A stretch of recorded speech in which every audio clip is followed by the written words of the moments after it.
mag-o-opera tayo ng ah, fuse. Yung mga trabahong tamad na hindi na ginagawa ito dahil nga maproseso o mabusisi. So papakita natin kung talaga bang putok na yung fuse nya. So kukunin natin yung kanyang resistance.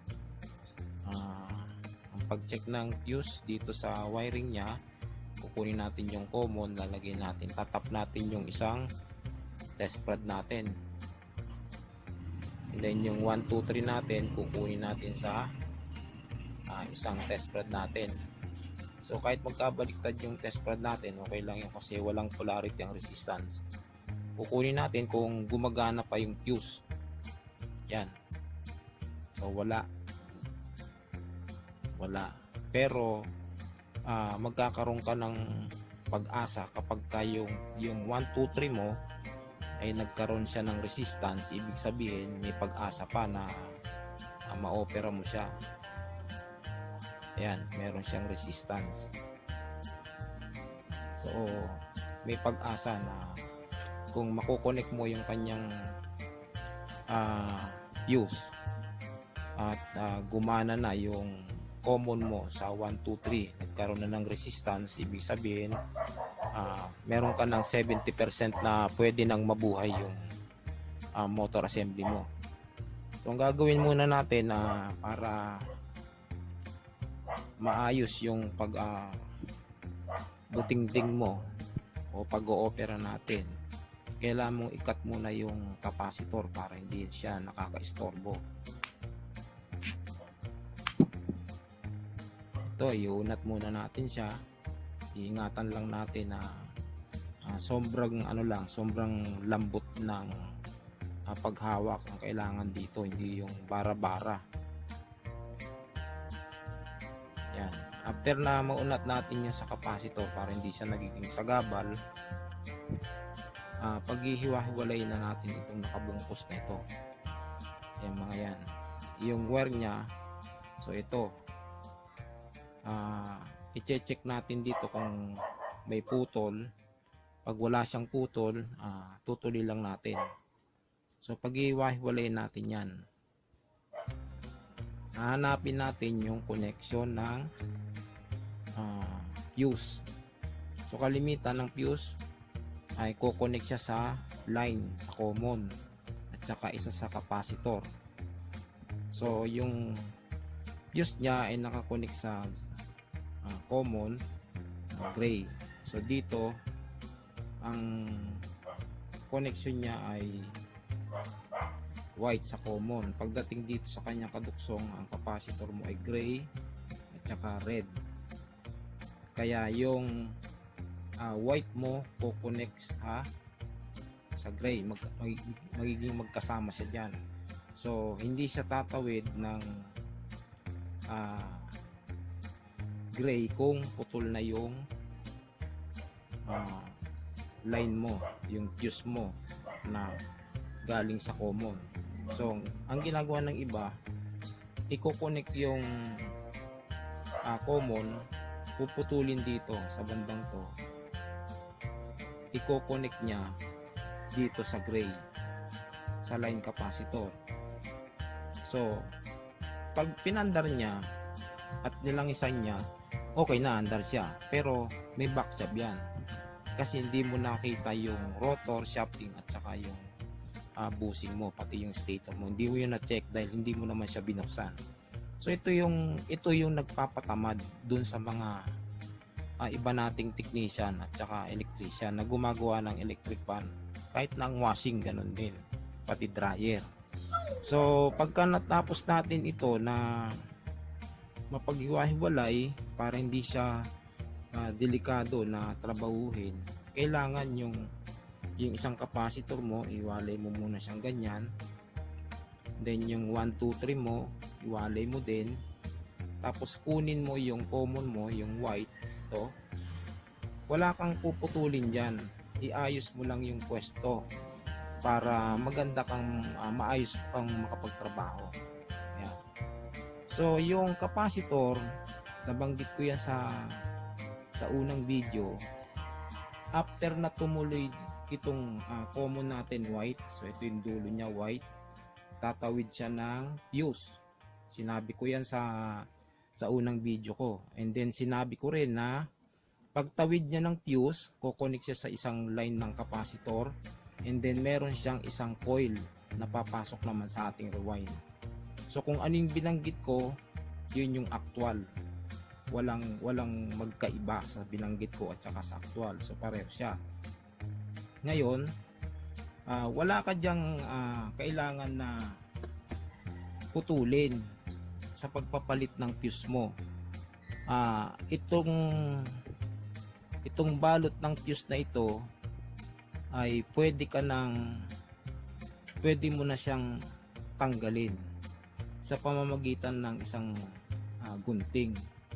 Kapag ka gumamit ka ng gunting dito, bali wala kang mapuputol na line. So mag-iingat ka lang palagi sa bawat galaw mo na walang maputol na wire. Kapag nagupit mo na ang balot na to ng fuse, so gagamit ka lang ng matulis na gunting para matanggal mo ito. Medyo may kahirapan lang ang pagtatanggal nito, gaya ng sabi ko sa inyo, mabuting-ting ito dahil kaya ko nga to tinatawag na opera. So kung ang doktor ay nag-o-opera ng, alam nyo ang doktor, iba-ibang posisyon ng pag-o-opera niyan. Merong nag-o-opera sa internal, meron sa ulo, meron sa neck, meron din sa mata, meron sa puso. So iba-iba yung posisyon nila. Ang electronics hindi. Nag-o-opera tayo ng kahit na ano na unit. Hindi katulad ng doktor, pag sinabing puso ka lang mag-o-opera, puso lang yung specialist mo. Doon ka lang specialist yung specialized mo sa ibang pwesto, hindi mo na siya magagampanan kasi hindi naman yun ang pinaka talagang inaral mo. Dito sa electronics hindi. Yan.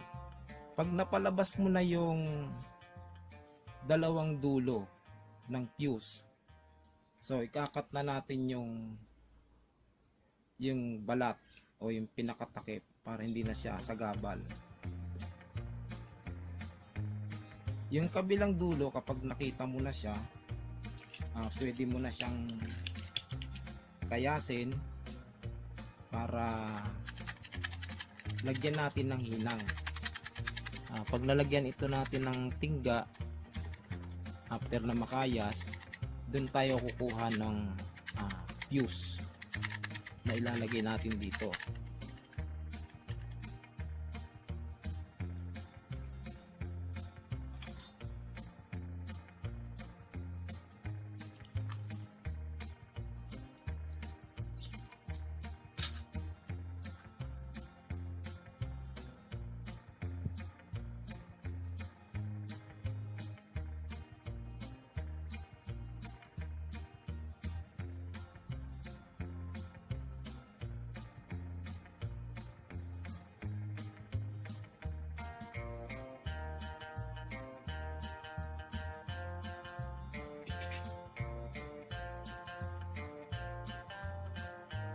So mahirap siyang lagyan ng tingga kasi merong kasing fuse na minsan alum ang gamit. Ayun na.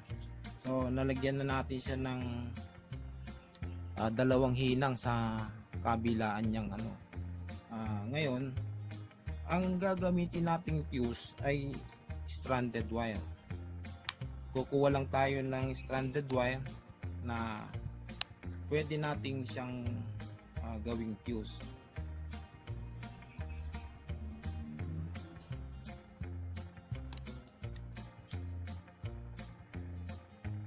Yan, kukuha lang tayo dito ng isa kasi ang katumbas nito ay 2 ampere. Sa 2 ampere na ito, pwede na natin siyang gawing fuse.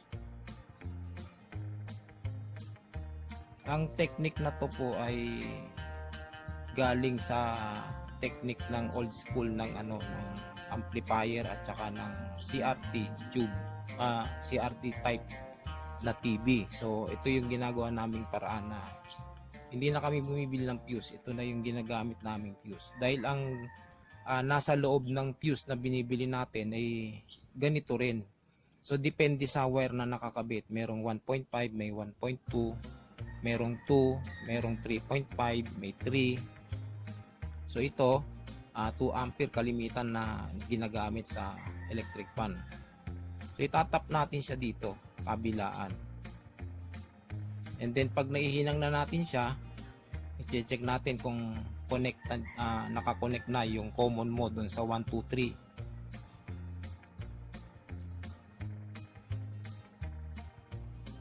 3. So ihinang natin to dun sa kabila, at sa kabila naman ihinang. After na malagyan natin ng tigga yung pinaka wire o yung coil,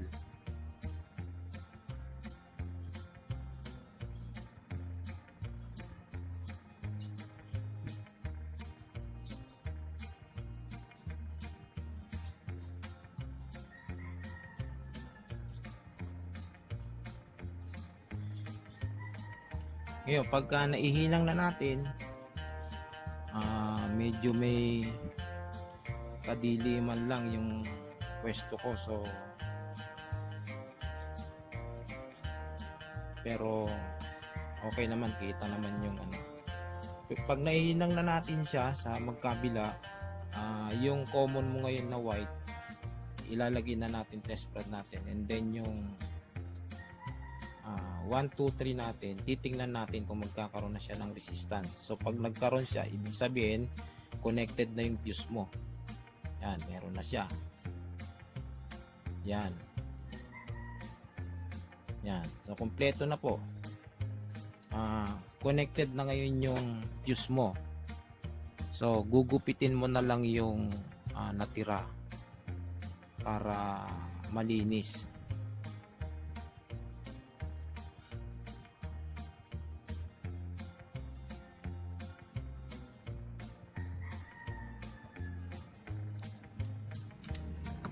Ngayon pagka naikabit na natin yung fuse dito, kailangan yung tinanggal natin na balot ay ibabalik din natin. So pwede tayong gumamit ng katulad ng kinalas natin, pero ako ang ginagamit ko na lang para hindi na ako nahihirapan na isuot pa yon, ang ginagamit ko na lang dito ay masking tape. Kasi ang masking tape pag umiinit, papel kasi yan, okay lang. Talagang ang required na ginagamit kasi sa rewind ay yung masking tape. Yun yung pinambabalot namin sa pag nagre-rewind kami ng transformer. So yun yung ginagamit namin, kaya hindi siya delikado, hindi siya natutunaw. Lalo siyang tumitigas kapag naiinitan. So yung nilagay nila na pangbalot dyan ay napupulbos ito, kasi ito'y papel din na insulating paper to, na pag mainit itong nangyayari. So yung ilalagay nating masking tape mas matibay dyan, na pag umiinit siya lumulutong siya pero hindi siya napupulbos. So babalutan na natin ito ng masking tape. So ito yung ibabalot natin. Kailangan mabalutan natin yung kabuuan ng kanyang fuse.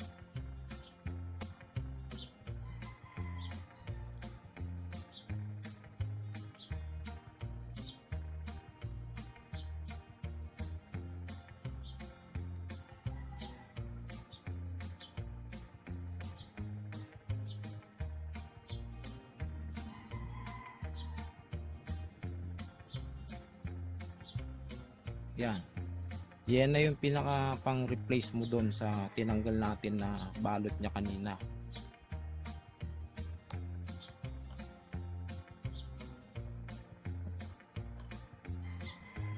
Bali, pag natapos na natin to at na-sure mo na okay na yung kanyang resistance, bumalik na siya sa dating pwesto o dating kalagayan na yung resistance niya ay na-check na natin.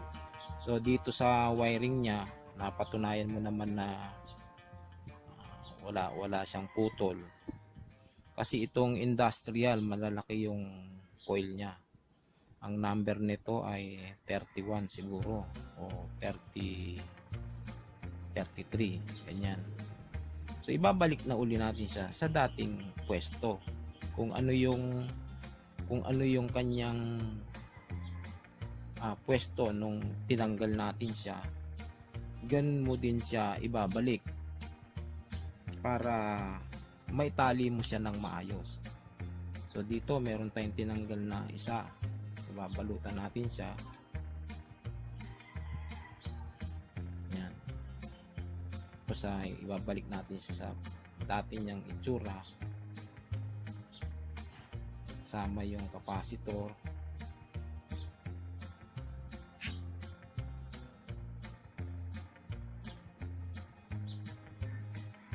Tsaka natin siya ilalagay dito.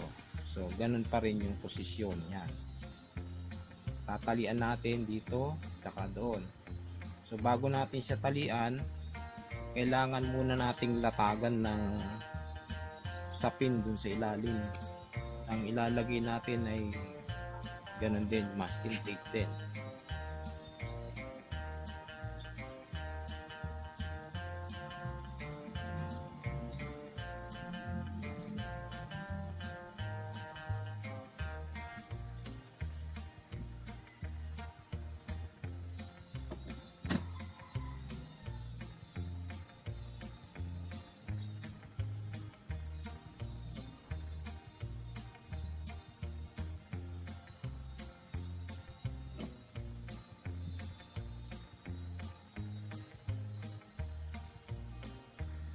Ang gagamitin natin tali, ito na po ang uso.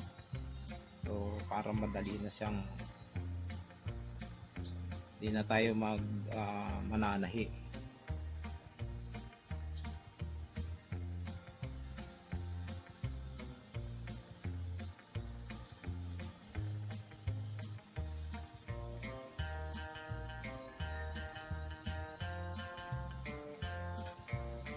Ipupwesto lang natin ng maganda para hindi yung sasabit yung rotor natin.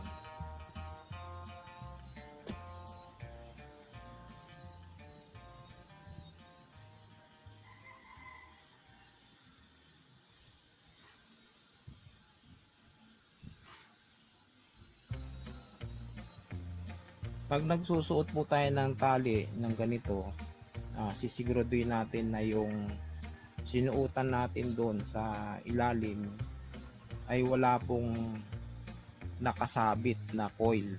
Kasi pag hinigpitan po natin ito, ay mahahatak siya. Kung meron kang nahagip na coil, pwede po siyang maputol. So magtataka ka kung bakit nawala na yung kanyang resistance kapag chinek mo na siya. Kasi after na matalian po natin ito, bibigyan natin siya ng final na check up na pinaka-check doon sa tester. Higpitan lang po natin ito para hindi siya gumagalaw. Yan.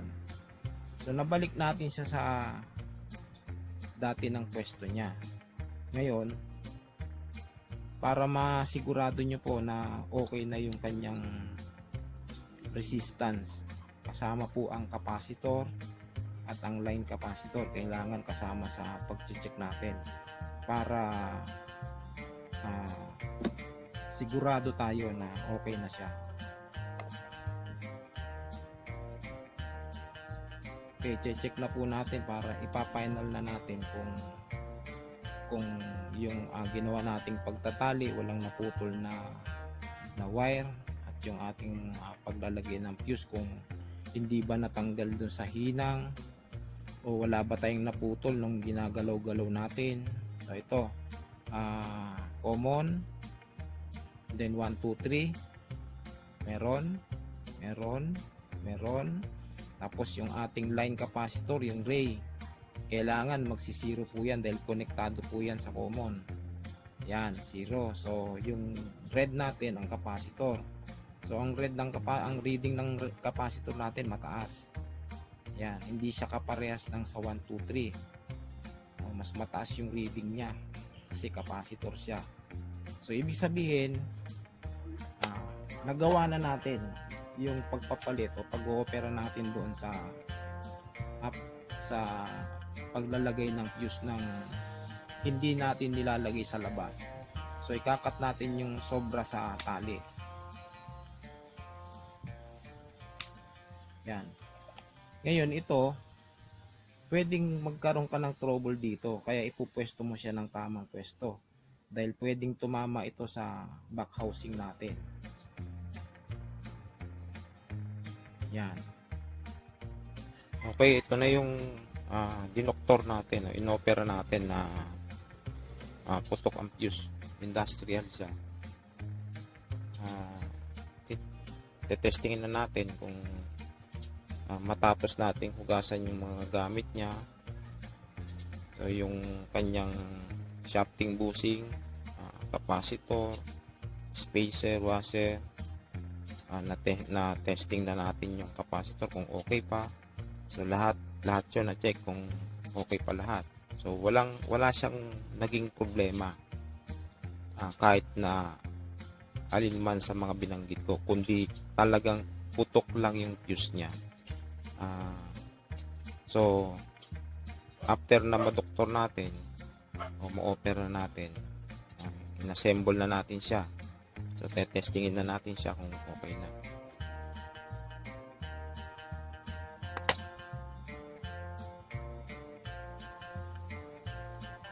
Yan, 1 na yan.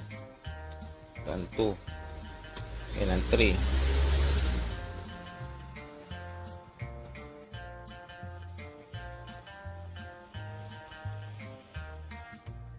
Yan.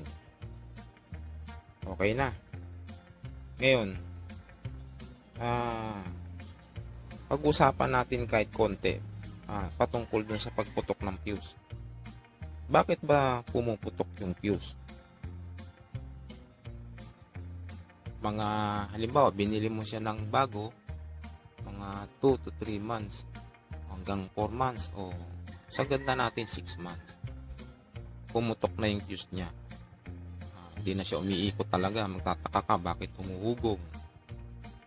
Kapag ka humuhugong na siya, o palatandaan na iniikot na ng daliri mo yung pan, tinutulungan mo na siyang umikot, ibig sabihin nun, tuyo na yung langis dun sa self-oiling natin. Yung foam, wala nang langis dun na pumupunta dun sa bushing. Kapag natuyuan na ng langis, gumaganit na yung ikot niya. Pupunta na tayo sa number 2. Pagdating sa number 2, mga 2-3 araw, hindi na rin siya iikot. Dadali natin sa 3 hanggang sa mag-overheat na siya dahil sa 3. Yung paghugong, sign na yon na wala na talagang pag-asa na umikot yung shafting rotor. Dahil nga tuyong-tuyo na, wala na talagang langis. At doon nagkakaproblema yung bushing at shafting na nauubos siya at nagkakaroon na ng dumi. Yung naubos na shafting bushing, pumupunta rin mismo doon, hindi siya naalis doon, kaya nagiging para siyang lupa na tumitigas din kasama nung shafting bushing. So ibig sabihin, pag tuyong-tuyo na, umistak na siya na ganyan, tumuhugong na, nagkataon na naiwan mo siya na humuhugong, biglang puputok po yung fuse niyan kasi naiwan natin siyang humuhugong. Pagputok ng fuse, dead set na talaga. So yon, magtataka ka kung bakit pumuputok yung fuse. Ang dahilan nun ay yung pagkatuyo ng langis na siyang magpapabagal ng ikot ng ating shafting rotor. Mapupwersa doon yung capacitor, lolobo, And then yung stator natin o yung rewind natin, mag-iinit yun hanggang sa masunog. Mabuti kung pagputok ng fuse ay hindi pa siya nasunog. Ang mahirap po kasi yung pagtrabahong tamad, halimbawa nangyari na yon tapos pina-repair mo, and then ginawa nga yung trabahong tamad na nirerekta na nila dito sa labas, wala na po tayong fuse noon. Kaya pag nangyari yung pagganit uli, doon na po nasusunog yung ating rewind. Kaya delikado po yung ginagawang trabaho na nilalagay po sa labas o nirerekta at gumagawa lang tayo ng madaling trabaho. Hindi ganun ng pag-safety dun sa electric pan natin. So kung isa ka sa nakakapanood nito o nag-aaral, panatilihin mo na ganun ang magiging trabaho mo.